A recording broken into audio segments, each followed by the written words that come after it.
Hello everyone. In previous lecture we had studied the branches of geology. In this lecture we are going to study the importance of geology for civil engineering structure. So as we discussed in rational, all the civil engineering structure that are directly rest on the soil, and thus geology is related to the soil. So it is very important to study the geology. Okay, so as geology, it is essential to know the nature of strata. Suppose if we are constructing any structure, so to know the strata, substrata of that site, we have to do the geological study, and depending upon its study and its result, we decide the depth of the foundation. Okay, depending upon the result, जो कुछ भी result आपको मिलेंगे after doing the geological study, depending upon that result we decide the depth of the foundation of that structure. Okay, so कोई भी structure का foundation decide करने के लिए हमें उसका पहले सबस्ट्राटा का स्टडी करना पड़ता है, और वो करते हैं हम with the help of geology. So it is important. Then to know the properties of the rock below the earth surface, which become beneficial to design the earthquake resistant structure. जब हमें earthquake resistant structure design करना होता है, so first of all we have to study the rock below the ground, and after doing that we can design the earthquake resistant structure. Then it is also important to find the most suitable site for the structure, like dams, bridges. Okay, so before constructing we have to do the geological study of that site, and depending upon that we decide whether we construct this structure on that site or not. Then that geology also plays important role in the groundwater survey. जब हम ground water survey करते हैं, at that time also we have to do the geological survey for ground water survey. Then when we have to excavate a tunnel, so at that time we have to know the properties of rock strata. जो भी rock strata available है वो किस तरह का है, उसके properties क्या है. सो ये सारे प्रॉपर्टीज़ हमें टनल कंस्ट्रक्ट करते टाइम उस रॉक के हमें चाहिए होते हैं, and for that we do the geological study. Then when we do the excavation, और when we excavate a raw material for stone crushing plant, जो भी हमारे एग्रीगेट्स वगैरह बनते हैं, उस एग्रीगेट के लिए हमें जो भी रॉ मटेरियल लगता है, so before excavation we have to do the geological study of that area, and after that we do the excavation for raw material. So ये सारी चीज़ें हैं जिसके लिए आपको जियोलॉजी इम्पॉर्टेंट है for civil engineering structure. The next is composition of earth. So as we all know, earth is chemically layered and it is broken into a series of shells.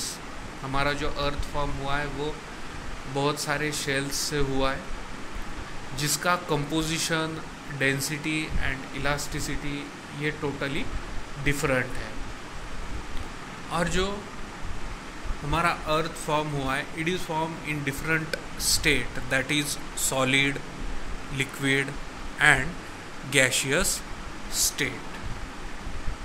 Okay, when we do the study of seismic wave, we come to know that earth consists of different zones. जब हम seismic waves का study करते हैं तो हमें समझ में आता है हमारा जो अर्थ है it is having different zones.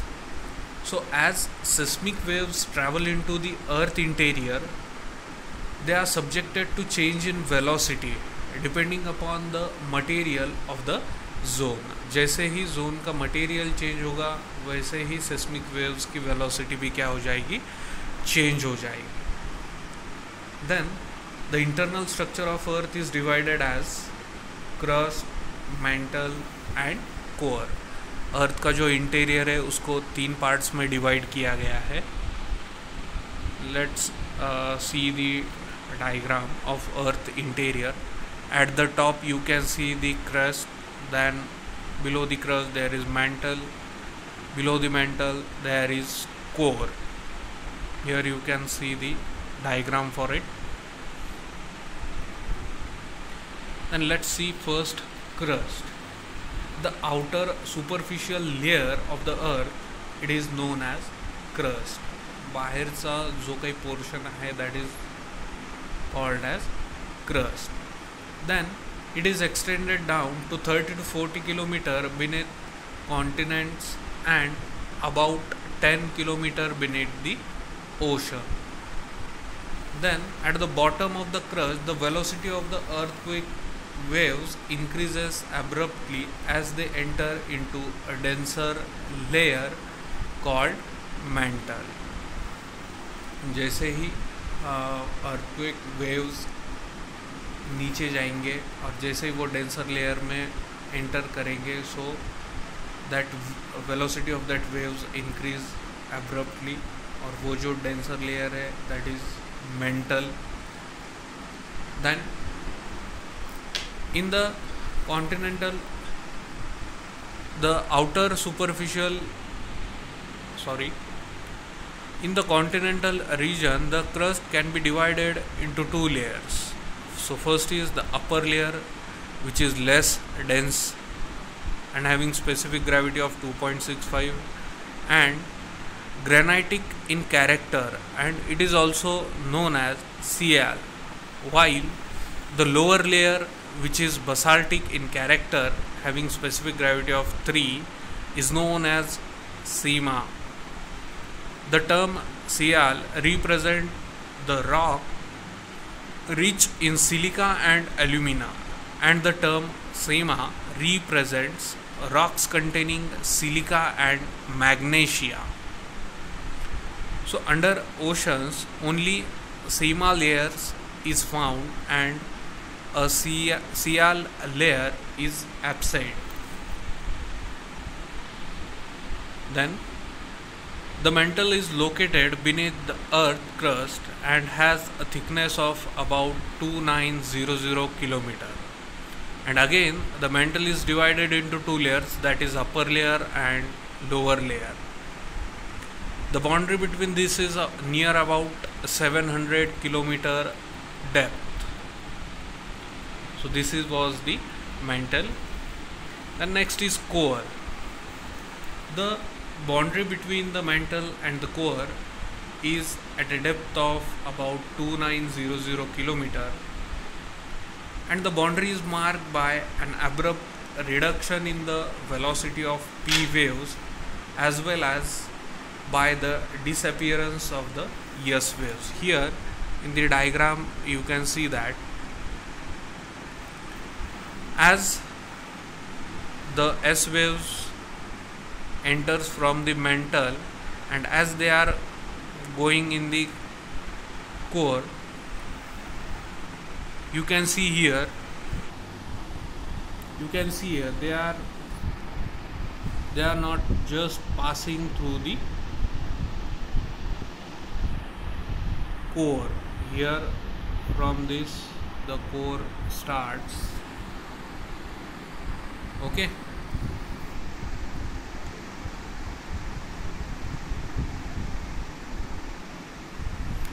The outer core was discovered when it was found that P waves were bent inward, thereby producing a shadow at the surface. Since the S wave do not pass through the outer core, it is concluded that it may be in a liquid state. Okay, as S waves are not passing through the outer core, therefore it is considered as a in liquid state. Then the inner core extend from about 5150 kilometer to the Earth's center at 6371 kilometer. It transmit P waves at a higher velocity, which indicate that it is in a solid state. So here you can see the diagram of Earth internal structure and some typical seismic waves.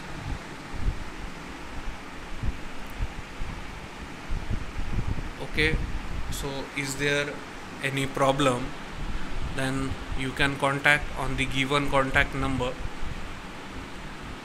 Thank you very much.